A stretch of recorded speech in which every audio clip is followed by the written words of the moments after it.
I'm John Williams. I'm at Derbyshire County Cricket Club on the 26th of October 2017, and I'm here today to interview Clive Harris. Thank you, Clive. Clive is a very knowledgeable and experienced cricketer and cricket follower and cricket historian of following Derbyshire and Derbyshire amateur cricket, and this interview today is to consider and talk about the formation and development of amateur cricket in Derbyshire. So where should we start, Clive? Well, we need to go back to 1920, Right. which was the first year of operation.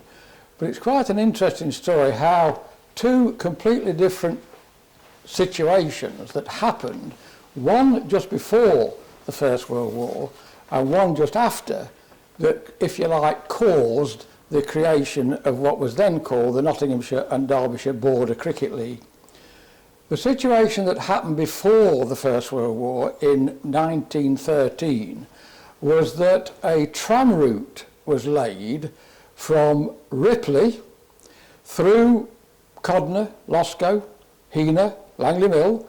These names will be very familiar to people who are playing league cricket now. Yeah. Into Nottinghamshire, Eastwood, Kimberley, Nuttall and Cinder Hill. And the tram line linked up with an existing tram line that came out of Nottingham to Cinder Hill.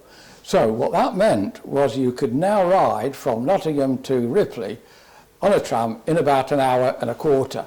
Right. And it linked all these border towns and villages. That was the first thing that happened, as I say, in 1913.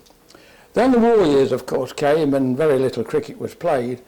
And the teams in those days, when the cricket got back in swing of things in 1919, played in the Derbyshire Alliance.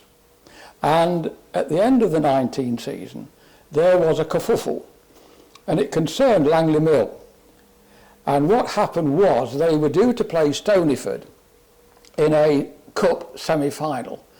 And the original date was set. Stonyford had asked for a postponement because some of their players was missing, and Langley Mill agreed, so the game was put back a few days or a week. Unfortunately, that game was rained off, and they came up with another date which this time didn't suit Langley Mill because they got some players missing. Now the league insisted that they played on this date, which Langley Mill felt a bit aggrieved about, I think justifiably, because they'd already agreed one postponement, yeah. But now they couldn't have it. Yeah. And the league insisted, as I say, the Derbyshire Alliance in those days, they insisted, and Langley Mill said, well, I'm sorry, we can't get a decent side out, we're not playing. And quite a few teams who were in the Derbyshire Alliance at that time agreed with them. The chairman at Langley Mill called a meeting on September the 26th, 1919. Very important date as far as the formation of the Notts and Derby Border League, as it was then. Called this meeting at Kimberley, actually, the Lord Clyde. We know all about these details, by the way, because at this time in particular, the Nottingham Post was very much into local cricket, because there was quite a few of Notts clubs, as I say, Cinder Hill, Bulwell, Nuttall, that played in the Alliance. And they followed this, and in producing the 75th book, which we did in '94, we used the Nottingham Post, their archives, all on microfiche, by the way, to find out all these details. Yeah. This meeting was called and was attended by quite a few clubs, actually, 26, I think, and quite a few of them, as I say, sided with Langley Mill, and they decided to break away and form a brand new league. Right. This meant that transport in those days, as individuals, was very sparse on the ground. Yes. Cars, motorbikes even. Sure. You had a bike, didn't you? Yeah. But this tram route Yeah. was manna from heaven. Right. Okay? And basically the clubs that were involved were all along the tram route. On the tram line. So it was easy to get Yeah. to grounds. Now, we know of this because we happen to have in the archives the 1921 handbook. Right. Okay, which was basically the first handbook that was produced, because it was the year after. Yes. The handbook is produced the year after the season that took place. And sure enough, we have the league tables for 1920, and the founder clubs, Digby Colliery, which is where IKEA is now, okay, at Giltbrook, Kimberley, Cinder Hill, Langley Mill, Loscoe, Hallam Fields, which is just off of Ilkeston, Manners Colliery, which was in Ilkeston. I think there's a little, another little track, tram track that went actually from this main one up to Ilkeston. So that was a Bulwell, Beggarly, I don't know where they come from, and Derbyshire Notts Power Company. And they started the league, okay? Right. There was a Division 2 for second teams, right. Okay? So we know they started in 1920. Right. Now all that means that between then and the war years, because the Derbyshire Alliance was still going, the Border League, as it got shortened to, Nottinghamshire and Derbyshire became a bit of a mouthful, didn't struggle to survive, but clearly there was competition. Okay. Eventually, in about the mid-30s, the Alliance clubs started moving to the Border League, okay, gradually at first. And then, of course, in 1939, the war started. Sure. Now, I think to the Border League's credit, but there was a very good reason for this. When hostilities started in September, obviously the 39 cricket season had finished, so that was okay, it was complete. But for example, county cricket suspended operations, as did the Football League, right? Now, the Border League kept going, right? Okay? And the main reason they were able to keep going was because of, as I've just mentioned a few, collieries and miners and pits, because they were reserved occupation, okay, and they managed to keep going, okay.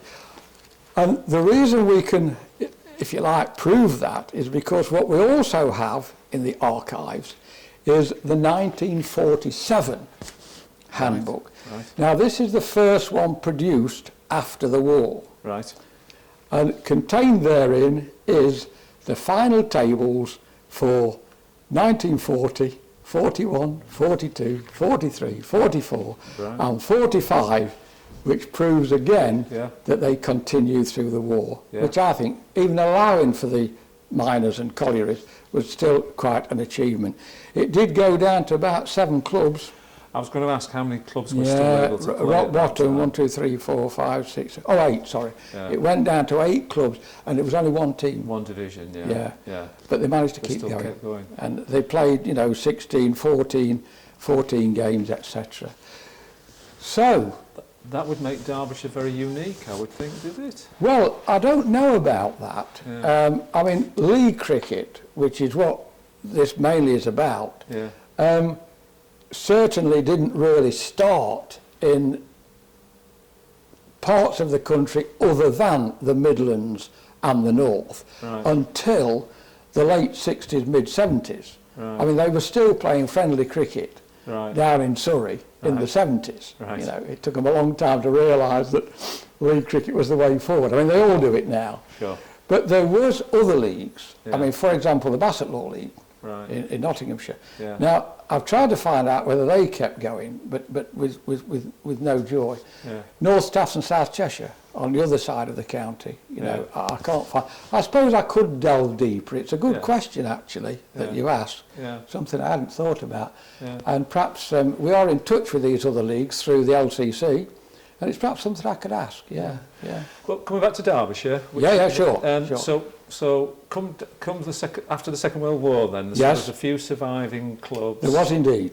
And a league that existed. So what happened after that? Right. Well, what started to happen then was the demise, very slowly at first, of friendly cricket. Right. And in 1950, we've got a pretty good run of handbooks after the war, virtually continuous, right up to the present day. In the 1950s, 52, 53, 54, Derby clubs started getting involved. Right. British Celanese, Ulverston and Bolton, Spondon, Chaddisden came in the early 50s. And also what happened was, further up the county, the league tended to move westwards to, for example, Openwood Gate, near Belper, okay, and places like that. So the league was gradually stretching out a bit. And once people, for example, in the Derby area got the whiff of this league cricket, more and more, just gradually, process each year began to come. But it was mainly the demise of friendly cricket and the gradual expansion of the league into other parts of Derbyshire. Yeah, that's what started it. Yeah, and that expanded gradually over the years. I mean, I often tell the story, when I started with Denby, which was in the mid-60s, there was still only 3 divisions. Right? Although they'd expanded Division 2 to have about 18 teams in it. They all didn't play each other. But now there's 19 divisions. That's been a gradual increase. But of course what's also happened over the years was that first of all there was a Derby and District League, which gradually disbanded, and they came in to move. Otbrook and Borwash actually came from a Derby and District League all those years ago. Then of course the big amalgamation was with the Central Derbyshire. Now that made sense, because in fact we were both on the same footprint. And an interesting little aside there, in '92 we had 8 of their clubs apply within a fortnight. Just to mention 1 or 2, Shipley Hall, Duffield, Clifton out at Ashbourne, Belper Meadows, that kind of club.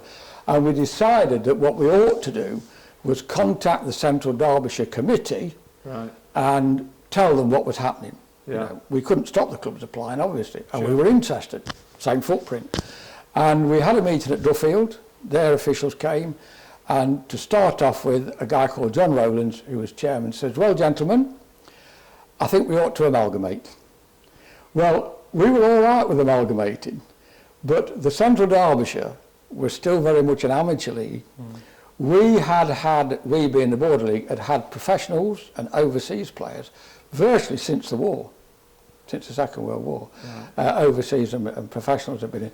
So I remember Cyril Mullinger, who was a very good secretary, but putting our rule book on the table. And he said, we don't mind calling it amalgamation, he says, but we're using our rule book. And they accepted. So, and the point system was slightly different, you know, geared up to sort of thing. And that happened, and we gradually integrated over a couple of years. And that's worked extremely well, I think. So the amalgamation would be round about 92. A lot of their clubs joined us in 92. 1 or 2 went to pastures new. There was this Appleby Magna, Shepshed. They were in the Central Derbyshire League, team in Colville, I think. And they gradually moved into Leicestershire. But 92 was the creation of what would be called the Derbyshire County Cricket League. The name County League actually changed about 10 years earlier. Because what happened was the Notts Amateur League started. This is quite a few years previous to the early 80s. And Nottinghamshire clubs drifted towards that. And we finished up with only a very few Nottinghamshire-based sides. In fact, Selston Town was the very last one that's just in Nottinghamshire. But Stapleford were in, going just over the border from Sandiacre. And a guy on the committee, and by this time I was involved on the committee, Tony Blount, by the way, who was involved down here, he was on the committee, and he said, I think the Nottinghamshire and Derbyshire Border League is a misnomer. It's really Nottinghamshire, and everybody called it the Border League, and nobody knew which border they were talking about. So we said, right, well, we need to come up with another name. Now, in those days, we probably stretched up to Wingerworth, this side of Chesterfield, and up to Dollydale, and down to probably Lullington had joined us, right? So it was a pretty, most of the county. But when he came out with the Derbyshire County Cricket League, it sounded a bit preposterous, really, because we weren't representing the whole of the county. Anyway, we said, well, why not? Let's go for it. And it changed its name to the Derbyshire County Cricket League, and has been known ever since. And of course, what then happened in the 90s and the noughties and the further expansion happened. So now we go up to Buxton, Yes. which isn't too far away from Manchester. We go right up to Eckington, Yes. which is right on the border with Yorkshire, and of course encompassing the Burton and District League, Yeah. which happened in the 90s. We're down to Alderwas now and Barton under Leedwood and Yoxall, etc. So whilst they're not in Derbyshire, when ECB set these Premier Leagues up, which I'll come to in a bit on another subject, as it were, management of the league sort of, that they talked about counties, and cricket boards are based on counties. Yes. So if your ground is in Derbyshire, Yeah. you come under the Derbyshire Cricket Board. Right. If your ground's in Staffordshire, then it's Staffordshire Cricket Board. Right. But they also talk sensibly, did ECB for Yeah. once, about demography. Yeah. Because to get from Yoxall and Alderwas on the A38 Yeah. is dead easy. Yeah. It's a lot easier than having to travel to Cheadle and Alsager on the other side of Staffordshire. Yeah. I know Alsager's in Cheshire, but that was their setup, North Yeah. Staffs and South Cheshire. Yeah. So the A38 was by much, demography-wise, Yeah. and that's what attracted them in. We got a bit told off by the Staffordshire Cricket Board for poaching, but we said, you ask the clubs. Yes. We didn't approach anybody. Yes. They approached us. And you say there's 20 divisions now? 19. 19. 19, yeah. Yeah, we've just had to split the 10s for this coming season into 3 Right. on geography, Right. because there was quite a bit of complaints. At that level, you've got lots of lads, 6 cars or 4 cars taking them everywhere. Yeah. And the geography, because the rest of the league, apart from the Premier and the next 3 divisions, which are county-wise, Yeah. they're divided north and south Yeah. to cut down. But you could still travel from, Yeah. deepest South Derbyshire to north of Derby, and likewise down from Eckington to, as I say, the dotted line is just north of Derby. Yeah. Holbrook Yeah. is actually the midpoint. Yeah. Okay, so that's worked out very well, and the Derbyshire bit has gradually become more and more meaningful. It is proper Derbyshire now. It isn't is really. Yes. Yes. You've still got the Derbyshire and Yorkshire League, Yeah. but we've gradually, Appinall have joined us, Cutthorpe came Yeah. originally from there. Yeah. They've gradually coming over, and we've got 2 more applicants that we need to see this winter to make sure everything's okay ground-wise from that league. Yeah. And of course from the Derbyshire and Cheshire League, which is the other league in the county, Buxton was a classic example. Having said that, I think if you look at a map of Derbyshire, if you started again, the high peak would probably be in Cheshire, because it goes right up. Yes. I was involved with the cricket board in the early days, 97, and my job with clubs and leagues was to go and identify where all these grounds were. And some of them are right on the boundary, Yeah. Yeah. And of course, the farthest north is Tintwistle, Yeah. which is actually further north than Manchester city centre. Right. And the furthest south was Netherseal St Peters. Yeah. They're defunct now, so it's now Lullington. So north of Buxton, they're all Manchester supporters. Right. Lancashire supporters even. Lancashire, yes. Yeah. So you can't really... It is Derbyshire, and they are part of the Derbyshire Cricket Yeah. Board. Yeah. And I know the Cricket Board has meetings regularly at Chapel in the Frith, for example, to incorporate these clubs and make them feel that they're not forgotten. Yeah. Yes. But it's mainly Derby, Derbyshire, Yeah. and up the eastern side. So yeah, I think it's worked out pretty well. It sounds like it's Yeah, has, yeah, and it's yeah. still going strong, Yeah, obviously. yeah. I think one last thing, if I may, about the way the league's progressed. I, as chairman of the league in 94, I was asked to write a piece, and the last sentence I wrote was, I just hope that if the founding fathers come back now, and this was 75 years, they would be pleasantly surprised and hopefully, not thankful, but pleased with the way the league's progressed. Well, I think I could use that sentence again, although I'm not chairman anymore, but we could use that sentence again for our 100th season. Yeah. I think if they come back now, my word, when they was at the meeting at Kimberley, I don't think they thought this would happen. No. But I it think it's has. a good. Thank you. Good Thank time you. To finish.